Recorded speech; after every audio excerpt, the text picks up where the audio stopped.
My dear subscribers and viewers, আপোনাক সকলোলৈ মোৰ ইংলিছ লাৰ্ণিং ইউটিউব চেনেললৈ স্বাগতম জনাইছোঁ।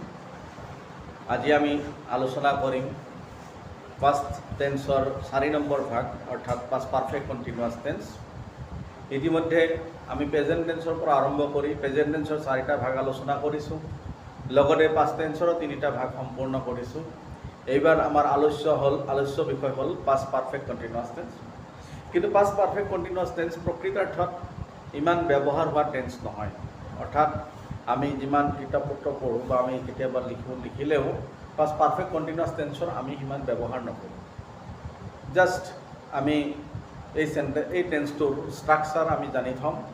কেতিয়াবা আমাৰ ভইচ চেঞ্জ বা নেৰেশ্যনত এই টেন্সৰ ষ্ট্ৰাকচাৰটো আমাৰ প্ৰয়োজন হ'ব, কাৰণ যেতিয়া নেৰেশ্যন শিকিম তেতিয়া টেন্সৰ পৰিৱৰ্তন হয়। অৰ্থাৎ present perfect continuous tense past perfect কণ্টিনিউয়াছলৈ পৰিৱৰ্তন হৈ যায়। ঠিক তেনেকৈ পাষ্ট কণ্টিনিউয়াছ টেন্সো পাষ্ট পাৰফেক্ট কণ্টিনিউয়াছ টেন্সলৈ পৰিৱৰ্তন হয়। তাৰ কাৰণে আমি পাষ্ট পাৰফেক্ট কণ্টিনিউয়াছটো জাষ্ট আলোচনা কৰি থ'ম, আমাৰ ইমান ব্যৱহাৰ নহয়। গতিকে মই বৰ্ডত লিখিছোঁ, this is the fourth number of tense of past tense. Okay, so' past perfect continuous tense. আগৰ নিচিনাই যেতিয়া প্ৰেজেণ্ট পাৰফেক্ট কণ্টিনিউয়াছ টেন্স আমি শিকিছিলোঁ তেতিয়াও কৈছিলোঁ মই যে তাতে প্ৰেজেণ্ট পাৰফেক্ট কণ্টিনিউয়াছ মানে কি, তাত পাৰফেক্ট আৰু কণ্টিনিউয়াছ দুটা টেন্স সোমাই আছে। ইয়াতেও ঠিক পাষ্টৰ পাৰফেক্ট আৰু পাষ্ট কণ্টিনিউয়াছ দুটা টেন্স সোমাই আছে, আৰু সেইকাৰণে নাম কি, the name itself signifies or denotes what this tense is. Okay, so structure to ঠিক তেনেকুৱাই যে আমি প্ৰথমে সাবজেক্ট লিখিম, তাৰপিছত হেড লিখিম। ইয়াতে হেড আহিব, কাৰণ পাষ্ট টেন্সৰ হেড আৰু হেডৰ পাষ্ট টেন্স ফৰ্ম হ'ল হেড। তাৰপিছত বিন আহিব, বি নাহে বা বি ভাৰ্ব নাহে, বিৰ সলনি বিন অৰ্থাৎ ভাৰ্বৰ পাষ্ট পাৰ্টিচিপল ফৰ্ম, বিৰ পাষ্ট পাৰ্টিচিপল ফৰ্ম আহিব বিন। তাৰপিছত কণ্টিনিউয়াছ বুলি ক'লে মেইন ভাৰ্বৰ লগত ING আহিব, অৰ্থাৎ মেইন ভাৰ্ব ING। আৰু মেইন ভাৰ্বৰ লগত যদি ING ফৰ্ম কৰা হয় বা ING দিয়া হয় তেতিয়া ইয়াৰ এটা কিন্তু বিশেষ নাম আছে। যেনেকৈ আমি ভাৰ্বৰ লিষ্টত টেন্সৰ 3টা ফৰ্ম পাওঁ, এটা হ'ল প্ৰেজেণ্ট টেন্স, এটা হ'ল পাষ্ট টেন্স, আৰু এটা কি পাষ্ট পাৰ্টিচিপল ফৰ্ম। অ'কে, ঠিক তেনেকৈ যেনেকৈ ইট ভাৰ্ব, ইট ভাৰ্বটোক যদি আমি পাষ্ট টেন্স কৰোঁ তেতিয়াহ'লে এট বুলি কওঁ, আৰু পাষ্ট পাৰ্টিচিপলত ইটেন বুলি কওঁ। কিন্তু যদি কওঁ যে ইটৰ প্ৰেজেণ্ট পাৰ্টিচিপল ফৰ্ম কি, তেতিয়াহ'লে নিশ্চয় ক'ব লাগিব প্ৰেজেণ্ট পাৰ্টিচিপল ভাৰ্ব মানে ভাৰ্বৰ সৈতে ING যোগ কৰিব লাগে। বহুতে হয়তো এই কথাটো নাজানে যে what is the present participle form of a verb. Past participle form বহুতৰ মুখস্থ থাকে, কিন্তু আমি যেতিয়া ষ্টুডেণ্টৰ সৈতে আমি এই টেন্সৰ কথা আলোচনা কৰোঁ আৰু কেতিয়াবা সুধি দিওঁ যে what do you know' the present participle form of a verb, তেতিয়া আমাৰ ষ্টুডেণ্টবিলাকে মুখ মেলি দিয়ে, বেছিভাগেই নাজানে। যেনেকৈ আমাৰ ধৰক হায়াৰ ছেকেণ্ডেৰী এটা লেচন আছে, দ্য লাষ্ট লেচন, সেই লেচনটোতে আমাৰ কি আছে, পাৰ্টিচিপলৰ বিষয়ে ML ষ্টুডেণ্টক পাৰ্টিচিপল সম্পৰ্কে কুৱেশ্যন কৰিব বুলি আগদিনাখন কৈ দিছিলে, হয়নে নহয়? আৰু তাতেই কেতিয়াবা আমি ক্লাছত ষ্টুডেণ্টবিলাকক সোধোঁ যে what is the how many forms of participle are there in English, ইংৰাজীত পাৰ্টিচিপলৰ ফৰ্ম কেইটা আছে, তেতিয়া ষ্টুডেণ্টে উত্তৰ দিব। বাৰু যিয়ে নহওক, যিহেতু পাষ্ট পাৰফেক্ট কণ্টিনিউয়াছ টেন্সৰ ইমান ব্যৱহাৰ নাই, সেইকাৰণে মই আজি এই টপিকটো অলপ বেলেগকৈ আলোচনা কৰিব ওলাইছোঁ, অৰ্থাৎ আমাৰ পাৰ্টিচিপল সম্পৰ্কে যিহেতু মোৰ ওলাই গ'ল, গতিকে এইটো এটা জানিবলগীয়া বিষয় যে পাৰ্টিচিপলৰ ফৰ্ম কেইটা কি কি। অ'কে, গতিকে অলৰেডি আমি পাষ্ট পাৰ্টিচিপলৰ ফৰ্ম জানো, হয়নে নহয়? কাৰণ ভাৰ্বৰ লিষ্টত 3টা ফৰ্ম, প্ৰেজেণ্ট, পাষ্ট আৰু পাষ্ট পাৰ্টিচিপল ফৰ্ম থাকে। কিন্তু প্ৰেজেণ্ট পাৰ্টিচিপল ফৰ্ম আমি বহুতে নাজানো, কিন্তু আজি আমি জানিলোঁ যে প্ৰেজেণ্ট পাৰ্টিচিপল মানে কি, যে ভাৰ্বৰ লগত ING ফৰ্ম দিলে প্ৰেজেণ্ট পাৰ্টিচিপল হয়। অ'কে, এতিয়া প্ৰশ্ন হ'ল যে how many kinds of participles are there, কিমান ধৰণৰ পাৰ্টিচিপল আছে, কিমান ধৰণৰ। অলৰেডি 2টা পাৰ্টিচিপল পাই গ'ল, এটা পালোঁ কি প্ৰেজেণ্ট পাৰ্টিচিপল আৰু এটা কি পাষ্ট পাৰ্টিচিপল। আৰু এটা পাৰ্টিচিপল আছে অৰ্থাৎ there are 3 kinds of participles there are 3 kinds of participles number 1 present participle number 1 present participle that means this present participle is verb with ing okay এই participle মানে কি ভাৰ্বৰ সৈতে কি দিব লাগিব ing দিব লাগিব ঠিক নাম্বাৰ 2 আমি লিখিম past participle so মোৰ যিবিলাক ভিউৱাৰ আছে যিসকলে ভিডিঅ' বিলাক চাই আছে তেখেতসকলে অলপ কথাটো গুৰুত্ব সহকাৰে চাব কাৰণ বহুতে পাৰ্টিচিপল সম্পৰ্কে বহুতৰে নলেজ নাই অৰ্থাৎ বিশেষকৈ আমাৰ ষ্টুডেণ্টসকলৰ মানে পাৰ্টিচিপল গম নাপায় পাষ্ট পাৰ্টিচিপলে তেওঁলোকে ভাবে যে পাৰ্টিচিপল এটাই আছে আৰু এইটো কি পাষ্ট পাৰ্টিচিপল তেওঁলোকে তেনেকৈ ভাবি থাকে গতিকে আজি ভিডিঅ'টো চাই নিশ্চয় আপোনালোকৰ এই আইডিয়াটো বা এই কনচেপ্টটো ক্লিয়াৰ হৈ যাব যে পাৰ্টিচিপল এটাই নহয় অকল পাষ্ট পাৰ্টিচিপল নহয় পাৰ্টিচিপল তিনিটা আছে অৰ্থাৎ present participle verb plus ing then past participle আমি পাষ্ট পাৰ্টিচিপল কি লিখিম the third form of a verb ভাৰ্বৰ 3 নম্বৰ যিটো ৰূপ third form okay third form of a verb অৰ্থাৎ ভাৰ্বৰ 3 নম্বৰ যিটো ফৰ্ম সেইটো হ'ল কি পাষ্ট পাৰ্টিচিপল দ্যাট মিন্স যদি আমি টেক ভাৰ্ব লওঁ টেকৰ টেক টু টেকেন হ'ব কি পাষ্ট পাৰ্টিচিপল তাৰপিছত গোৰ কি গন হ'ব কি পাষ্ট পাৰ্টিচিপল ইটৰ কি হ'ব ইটেন হ'ব পাষ্ট পাৰ্টিচিপল এটসেট্ৰা আমি মানে যিমান ভাৰ্ব পাম সব ভাৰ্বৰে পাষ্ট পাৰ্টিচিপল ফৰ্ম আছে সো আমি লিখি শেষ কৰিব নোৱাৰোঁ জাষ্ট মই 3টা ভাৰ্ব লিখিছোঁ টেকেন গন ইটেন এটসেট্ৰা দিছোঁ আৰু যোনে যিমান জানে লিখিব পাৰিব আৰু বহুত আছে ভাৰ্ব বহুত আছে আৰু ভাৰ্বৰ 3 নম্বৰ যিটো ফৰ্ম থাৰ্ড ফৰ্ম সেইটো হ'ল কি পাষ্ট পাৰ্টিচিপল নিশ্চয় আমাৰ কনসেপশন ক্লিয়াৰ আছে এতিয়া 3 নম্বৰ পাৰ্টিচিপল মই অলপ আগতে কৈছোঁ there are 3 forms of participles 3 number পাৰ্টিচিপলটো কি সেই কথাটো বহুতে নাজানে আৰু সেইকাৰণে মই ক'ব বিচাৰিছোঁ আমি যিটো টেন্স আলোচনা কৰি আছোঁ পাষ্ট পাৰফেক্ট কণ্টিনিউয়াছ অৰ্থাৎ পাৰফেক্ট আৰু কণ্টিনিউয়াছ দুটা মিলি হৈছে past perfect continuous okay perfect আৰু কণ্টিনিউয়াছ মিলি এটা টেন্স সেইটো কি পাষ্ট পাৰফেক্ট কণ্টিনিউয়াছ আৰু সেইকাৰণে ষ্ট্ৰাকচাৰতো পাৰফেক্টৰ বস্তু আহিছে আৰু কণ্টিনিউয়াছৰো বস্তু আহিছে ওকে এনেকৈ মিলি পাষ্ট পাৰফেক্ট কণ্টিনিউয়াছৰ ষ্ট্ৰাকচাৰ আমি লিখিছোঁ ঠিক ইয়াতে আমি আৰু এটা এনেকুৱা পাৰ্টিচিপল পাম যিটো পাৰ্টিচিপলক কোৱা হ'ব যে পাৰফেক্ট পাৰ্টিচিপল নিশ্চয় মই যিখিনি কথা ক'ব বিচাৰিছোঁ আপোনালোকে বুজি পাইছে যে এইটো হ'ব কি পাৰফেক্ট পাৰ্টিচিপল বুলি কোৱাৰ লগে লগে the name itself denotes what it means অৰ্থাৎ নামটোৰ পৰাই আমি কাম গম পাব পাৰোঁ বা ইয়াৰ ফৰ্মটো কেনেকুৱা হ'ব কাৰণ পাৰফেক্ট পাৰ্টিচিপল বুলি কোৱাৰ লগে পাৰফেক্ট মানে কি সম্পূৰ্ণ এইটো আছিল প্ৰেজেন্ট পাৰ্টিচিপল আৰু এইটো কি পাষ্ট পাৰ্টিচিপল এইবাৰ কৈছোঁ পাৰফেক্ট পাৰ্টিচিপল তাৰমানে কি সম্পূৰ্ণ পাৰ্টিচিপল দ্যাট মিন্স দুটা পাৰ্টিচিপল মিলি 3 নম্বৰ পাৰ্টিচিপলটো হ'ব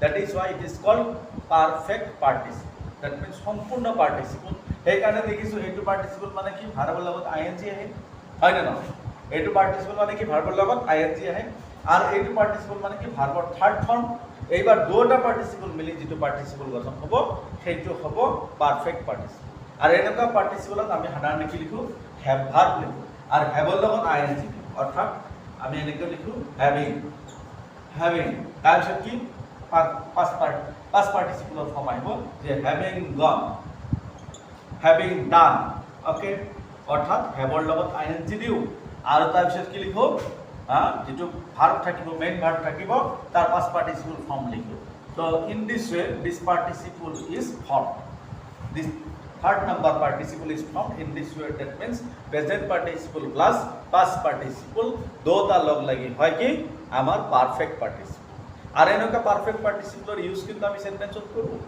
আমি নজনাকৈ কৰো অৰ্থাৎ এটো কি পাৰ্টিসিপল হেতু না জানো কাৰণ আমি যেতিয়া এইচএছৰ ক্লাছত ষ্টুডেণ্টক সুধো যে হয় এমএলএ ষ্টুডেণ্ট বিলাকক পাৰ্টিসিপল সম্পৰ্কে কোৱেশ্চন কৰিবলৈ কৈছিলে কৰিম বুলি কৈছিলে এতিয়া তোমালোকে কোৱাচোন যে পাৰ্টিসিপল কেই প্ৰকাৰৰ তেতিয়া ষ্টুডেণ্টৰ বেছিভাগে কয় স্যাৰ নাজানো আমিতো এটা পাৰ্টিচিপলে জানো সেইটো হ'ল কি পাষ্ট পাৰ্টিচিপল মই কৈছোঁ নহয় এটা পাৰ্টিচিপল জানো ঠিকই আছে কিন্তু আৰু দুটা পাৰ্টিচিপল আছে তোমালোকে জানা কিন্তু প্ৰকাশ কৰিব এনেকুৱা বহুতো বিষয় আছে আমি জানো কিন্তু নাজানো।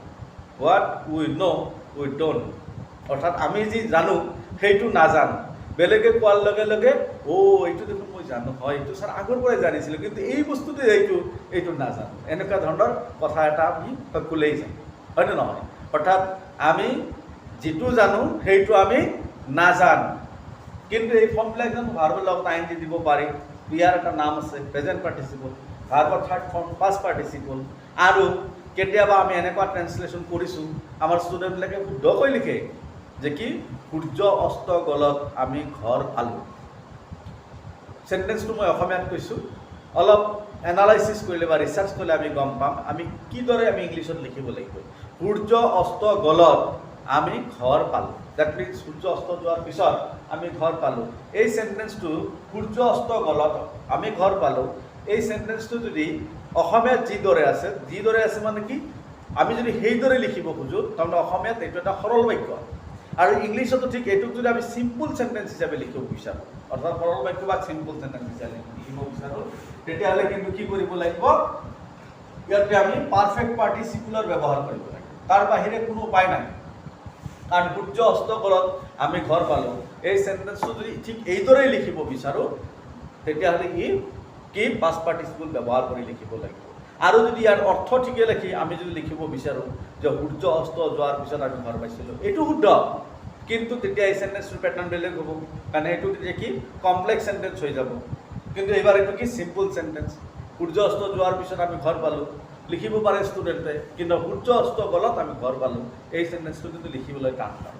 কিন্তু আজিৰ পৰা নিশ্চয় আমাৰ ভিউৱাৰ্ছসকলে এনেকুৱা চেণ্টেন্স পালে টান নাপাব, কাৰণ আমি ইতিমধ্যে লিখিবলৈ শিকি লওঁ, হয়নে নহয়? কাৰণ অলৰেডি আমি কম সময়ৰ ভিতৰতে এইটো শিকি ল'ম, অৰ্থাৎ সূৰ্য অস্ত গলত। ইয়াৰ ছাবজেক্টটো কি? The sun. অ'কে, ছান লিখিছোঁ, দ্য ছান। তাৰপিছত পাৰফেক্ট পাৰ্টিচিপল আহিব। পাৰফেক্ট পাৰ্টিচিপলৰ বৈশিষ্ট্য কি? হেভিং আহিবই। So' the sun having. অস্ত যোৱাৰ ইংলিছ কি? ছেট। তিনিটাৰ ওপৰত একেই, তিনিটা ফৰ্মেই একেই থাকে, অৰ্থাৎ প্ৰেজেণ্ট, পাষ্ট আৰু পাষ্ট পাৰ্টিচিপল। তো ছেটৰ পাষ্ট পাৰ্টিচিপল ফৰ্ম লিখিলোঁ, the sun having set. Okay, কি হ'ল এইখিনি অৰ্থ কি? সূৰ্য অস্ত গলত আমি ঘৰ পালোঁ। অ'কে, উই ৰিচড হোম। নিশ্চয় আপোনালোকে বুজি পাইছে মই কি ক'ব বিচাৰিছোঁ। ইয়াতে আমি পাৰফেক্ট পাৰ্টিচিপলৰ ব্যৱহাৰ কৰি চেণ্টেন্সটো লিখিলোঁ, আৰু এই চেণ্টেন্সক ইংলিছ গ্ৰামাৰত আমাৰ চিম্পল চেণ্টেন্স বুলি ক'ব। আৰু এই চেণ্টেন্সটোৰ অৰ্থ ঠিকে ৰাখি যদি আমি লিখিব খোজোঁ যে সূৰ্য অস্ত যোৱাৰ পিছত আমি ঘৰ পালোঁ, তেতিয়াহ'লে কিন্তু ই কমপ্লেক্স চেণ্টেন্সলৈ গুচি যাব। আমি তেনেকৈ লিখিব পাৰে, আৰু যিটো নেকি আমি পাষ্ট পাৰফেক্ট টেন্সত শিকি আহিছোঁ অলৰেডি, অৰ্থাৎ সূৰ্য অস্ত যোৱাৰ পিছত আমি ঘৰ পাইছিলোঁ। ইয়াতে পাষ্টত দুটা কাম হৈছে, হয়নে নহয়? এতিয়া আমি আকৌ পাষ্ট পাৰফেক্টলৈ উভতি যাব লাগিব। পাষ্টত দুটা কাম হৈছে, যে এটা সূৰ্য অস্ত যোৱা আৰু এটা কি আমি ঘৰ পোৱা। কিন্তু কোনটো আগত হৈছে? সূৰ্য অস্ত যোৱাটো আগত হৈছে, আমি ঘৰ পোৱাটো পিছত হৈছে। গতিকে সূৰ্য অস্ত যোৱাটো পাষ্ট পাৰফেক্ট টেন্স লিখিব লাগিব, আৰু আমি ঘৰ পালোঁ এইটো পাষ্ট ইনডিফিনিটত লিখিব লাগিব, আৰু মাজত কি ব্যৱহাৰ কৰিব লাগিব? আফটাৰ, কাৰণ এনেকুৱা চেণ্টেন্সত কি থাকে? বিফৰ আৰু আফটাৰ থাকে। আমি সেইটো পাষ্ট পাৰফেক্ট টেন্সত আলোচনা কৰিছোঁ। আৰু এই চেণ্টেন্সটো তেতিয়া কি হ'ব? তেতিয়া চিম্পল চেণ্টেন্স হৈ নাথাকে, ই গ্ৰামাৰৰ আৰু এটা ষ্ট্ৰাকচাৰ আছে, চেণ্টেন্সৰ ফৰ্ম আছে, অৰ্থাৎ চিম্পল, কম্পাউণ্ড, কমপ্লেক্স বুলি ষ্ট্ৰাকচাৰ অনুসৰি চেণ্টেন্সৰ তিনিটা ভাগ আছে, তাৰে কমপ্লেক্স চেণ্টেন্সৰ ষ্ট্ৰাকচাৰত গুচি যাব। চ' আমি ঘৰ পালোঁ, কাৰণ মই সিদিনা পাষ্ট পাৰফেক্ট টেন্স শিকাওঁতে আলোচনা কৰোঁতে কৈছিলোঁ যে আমি অসমীয়া বাক্যৰ যিটো সোঁফালে থাকে সেইটো সদায় আগফালে লিখিব লাগে, কিন্তু সেইটো কি টেন্স হ'ব? নিৰ্ভৰ কৰিব কোনটো কাম আগত হৈছে কোনটো পিছত হৈছে। গতিকে যেহেতু চেণ্টেন্সত আফটাৰ ব্যৱহাৰ হ'ব, আৰু আফটাৰ থকা চেণ্টেন্সৰ প্ৰথম অংশটো পাষ্ট ইনডিফিনিট হয়, এইটো কথাও মনত ৰাখিবলগীয়া, আৰু সদায় সত্য হয়। আফটাৰ যদি থাকে তেতিয়াহ'লে তাৰ প্ৰথমখিনি পাষ্ট ইনডিফিনিট হ'বই, আৰু পিছৰখিনি কি হ'ব? পাষ্ট পাৰফেক্ট হ'ব। ঠিক তেনেদৰে বিফৰ যদি থাকে তেতিয়াহ'লে তাৰ প্ৰথমখিনি পাষ্ট পাৰফেক্ট লিখিব লাগে, আৰু পিছৰখিনি কি? পাষ্ট ইনডিফিনিটত লিখিব লাগে। গতিকে সূৰ্য অস্ত যোৱাৰ পিছত আমি ঘৰ পালোঁ বা পাইছিলোঁ, চ' মই ইয়াতে লিখিম উই ৰিচড হোম, এইটো পাষ্ট ইনডিফিনিটত লিখিব। চ' মাজত কি আহিব? আফটাৰ আহিব, আৰু আফটাৰৰ পিছত আমি কি লিখিম? সূৰ্য অস্ত গৈছিল, the sun had set. The sun had set, কিহত লিখিলোঁ? Past পাৰফেক্টত লিখিলোঁ।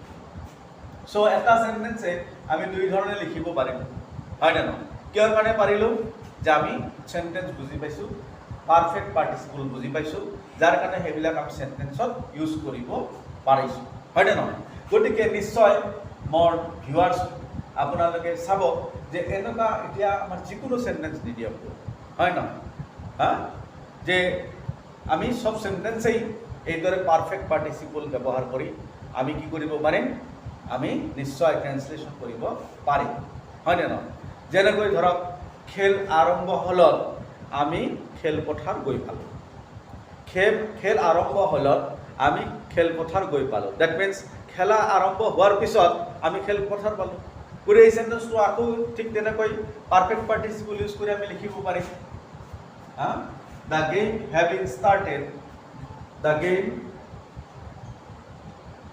the game having started we reach the playground okay we reach the playground so আমি আকৌ অলপ আমাৰ ডিসকাশনটো পাস পাৰফেক্ট টেন্সৰ পৰা আঁতৰি গৈ আমি বেলেগ ডিসকাশন কৰিছোঁ কাৰণ এইখিনি বহুত ইম্পৰ্টেণ্ট কথা মোৰ মনত পৰি গ'ল আৰু যাৰ কাৰণে মই চাঞ্চতে কি কৰিলোঁ এই কথাখিনি আলোচনা কৰিলোঁ নিশ্চয় আপোনালোকে বুজি পাইছে ঠিক এই সেন্টেন্সত যদি আমি আকৌ কি লিখোঁ কমপ্লেক্স সেন্টেন্সত লিখোঁ তেতিয়াহ'লে কি হ'ব আমি খেলপথাৰ পোৱাৰ পিছত খেল আৰম্ভ হৈছিল চ' কি লিখিম আমি খেলপথাৰ পোৱাৰ পিছত খেল আৰম্ভ হৈছিল so' the game started after we had game আৰম্ভ হলত yes the game we reached the playground after the game had started okay মোৰ উল্টা হৈছিলে অৰ্থাৎ খেল আৰম্ভ হলত আমি প্লেগ্ৰাউণ্ড পাইছিলোঁ চ' আমি কি লিখিম we reached the playground after the game had started okay we reached the playground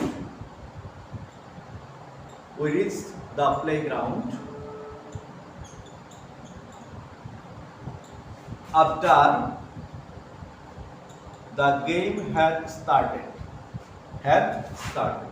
নিশ্চয় আপোনালোকে বুজি পাইছে আৰু ক্লিয়াৰ হৈছে কনসেপশনটো এতিয়া মই past perfect tense perfect continuous টেন্সলৈ উভতি যাম যেহেতু পাৰ্টিসিপলৰ কথাখিনি আমি ইয়াতে আলোচনা কৰিছোঁ গতিকে মই আকৌ এবাৰ মই ৰিপিট কৰিছোঁ যে পাৰ্টিসিপল তিনি প্ৰকাৰ এটা হ'ল প্ৰেজেন্ট পাৰ্টিসিপল এটা হ'ল পাস্ট পাৰ্টিসিপল আৰু এটা কি পাৰফেক্ট পাৰ্টিসিপল অৰ্থাৎ প্ৰেজেন্ট পাৰ্টিসিপল মিন্স ভাৰ্বৰ লগত আইএনজি যোগ দিব লাগে পাস্ট পাৰ্টিসিপল মানে কি ভাৰ্বৰ থাৰ্ড ফৰ্ম ভাৰ্বৰ লিষ্টত যে তিনটা টেন্স থাকে প্ৰেজেন্ট পাস্ট আৰু পাস্ট পাৰ্টিসিপল থাকে তাৰে 3 নম্বৰ ফৰ্মটো হ'ল কি third form is the past participle আৰু প্ৰেজেন্ট পাৰ্টিসিপল আৰু পাস্ট পাৰ্টিসিপল লগ লাগি পাৰফেক্ট পাৰ্টিসিপল হয় সাধাৰণতে হেবৰ লগত আইএনজি যোগ দিওঁ আৰু ভাৰ্বৰ কি লিখো পাস্ট পাৰ্টিসিপল ওকে আৰু কিদৰে ব্যৱহাৰ হয় মই সেন্টেন্স লিখি বুজাই দিলোঁ অসমীয়াত কৈ ইংলিছলৈ কেনেকৈ পৰিৱৰ্তন কৰিব লাগে ট্ৰান্সলেশ্যন কৰিব লাগে গোটেইখিনি কথা মই I hope I have discussed it in detail মানে মই ডিটেইল কৰি বুজাই দিব পাৰিছোঁ নিশ্চয় আপোনালোকৰ যদি তাৰ পিছতো কিবা খোজা থাকে you may please let me know by commenting okay comment কৰি আপোনালোকে মোক জনাব বুলি আশা কৰিছোঁ এতিয়া কথাটো হ'ল যে পাস্ট পাৰফেক্ট কন্টিনিউয়াস টেন্স কেতিয়া ব্যৱহাৰ হয় এইটো এটা এনেকুৱা টেন্স যেটো খুব কমে ৰেয়াৰলি ইউজড খুব কম ব্যৱহাৰ হয় তথাপি আমি অসমীয়াত এনেকুৱা এটা সেন্টেন্স লিখিম যে কি যে ভূমিকম্প অহাৰ আগৰে পৰাই আমি নলবাৰীত বাস কৰিছিলোঁ সো এই সেন্টেন্সটো যদি আমি অলপ এনালাইসিস কৰোঁ তেতিয়া কি গম পাম যে পাষ্টত দুটা কাম হৈছে ইয়াতেও যে এটা হ'ল ভূমিকম্প আহিছিল আৰু আমি নলবাৰীত আছিলোঁ আৰু কেতিয়াৰ পৰা ভূমিকম্প অহাৰ আগৰে পৰা আগতে আমি নলবাৰীত বাস কৰি আছিলোঁ দ্যাট মিন্স পাষ্টত আৰম্ভ হৈছে আমাৰ বসবাস কৰা আৰু সেই সময়লৈকে আমি আছিলোঁ চ' পাষ্টত এটা দীৰ্ঘ সময় বুজাইছে আৰু যিটো কাৰণত আমি তাৰে প্ৰথম পাৰ্টটো পাস্ট পাৰফেক্ট কন্টিনিউয়াস টেন্সত লিখিম আৰু মাজত বিফোৰ ব্যৱহাৰ কৰি সেন্টেন্সটো লিখিম কেনেদৰে লিখিম যে we had been living at Nalbari before the earthquake occurred or took place okay So this is the sentence where we can understand past perfect continuous tense. আৰু এই past perfect continuous tenseৰ ইমান ব্যৱহাৰ নাই, জাষ্ট মই এটাই example দিছোঁ। এনেকুৱা যদি বহুত চেণ্টেন্স থাকে, অৰ্থাৎ কিছুমান এনেকুৱা যদি চেণ্টেন্স সোধা হয়, তেতিয়াহ'লে আমি এই টেন্সত লিখিব পাৰিম। যেনেকৈ কি ল'ৰাজনে তেতিয়া গান গায়ে আছিল, ল'ৰাজনে তেতিয়া গান গায়ে আছিল, তাৰমানে কি যে কোনো এটা নিৰ্দিষ্ট সময়ত আৰম্ভ কৰিছিল পাষ্টত আৰু গাই থকা কামটো বহুত সময় চলি আছিল। গতিকে the boy had been singing A song, the boy had been singing a song. Then the boy had been singing a song then. So এনেকুৱা সেন্টেন্স আমি past perfect continuous tense কিন্তু সচৰাচৰ এই সেন্টেন্সৰ বা এই টেন্সৰ ব্যৱহাৰ বহুত কম হয়, ৰেয়াৰলি ইউজ হয় বুলি মই আগতেই কৈছোঁ। গতিকে আজি আৰু বিশেষ আলোচনা নকৰোঁ। আমাৰ আলোচনা past perfect continuous tense লগত এটা ভাল টপিক মোৰ মনত পৰিছিলে, অৰ্থাৎ পাৰ্টিচিপল কাক কয় সেই বিষয়ে আলোচনা কৰি দিলোঁ। নিশ্চয় আমাৰ ভিউৱাৰ্ছবিলাকৰ আৰু যিসকল আমাৰ ষ্টুডেণ্ট ছাত্ৰ বন্ধু আছে সাধাৰণতে HSLC আৰু HS লেভেলৰ তেখেতসকলৰ কাৰণে নিশ্চয় বহুত কামত আহিব। আৰু যেতিয়া তেওঁলোকে লিখা পঢ়া শেষ কৰি কোনো এটা কেৰিয়াৰত অৰ্থাৎ জব কেৰিয়াৰত সোমাবলৈ যাব, তেতিয়া কিন্তু এনেকুৱা কথা বহুত আমি ইণ্টাৰভিউ বা ৰিটেন এক্সামত আমি ফেচ কৰিবলগীয়া হয়। আৰু বিশেষকৈ এতিয়া টেট পৰীক্ষা পাতিব অসম চৰকাৰে, আৰু টেটত এই টেন্সৰ পৰা বহুত এনেকুৱা ধৰণৰ কুৱেশ্যন সোধা আমি কুৱেশ্যন পেপাৰত দেখিবলৈ পাওঁ। গতিকে মই ভাবোঁ আটাইখিনি কথাই লাগতিয়াল, আৰু সকলোৱেই অলপ খৰচি মাৰি ভালদৰে চাব, নিশ্চয় উপকৃত হ'ব। আৰু উপকৃত হ'লে মোৰ মনটো ভাল লাগিব যে মই এটা যিমান পাৰোঁ মোৰ এটা সামৰ্থ্যৰ দ্বাৰাই এটা ক্ষুদ্ৰ সেৱা আপোনালোকলৈ আগবঢ়াইছোঁ। আৰু আপোনালোকৰ যেতিয়া উপকাৰত আহিব বুলি মই জানিব পাৰিম, তেতিয়া মই আৰু বেছিকৈ উৎফুল্লিত হ'ম আৰু অনুপ্ৰাণিত হ'ম, আৰু আপোনালোকৰ সেৱা আৰু আগবঢ়াবলৈ বেছি চেষ্টা কৰিম। গতিকে আজিৰ কাৰণে মই ইয়াতে শেষ কৰিছোঁ। আপোনালোক মোৰ ভিডিঅ' চাই থকাৰ কাৰণে আপোনাক সকলোলৈ মই মোৰ আন্তৰিক ধন্যবাদ জ্ঞাপন কৰিছোঁ। Thank U.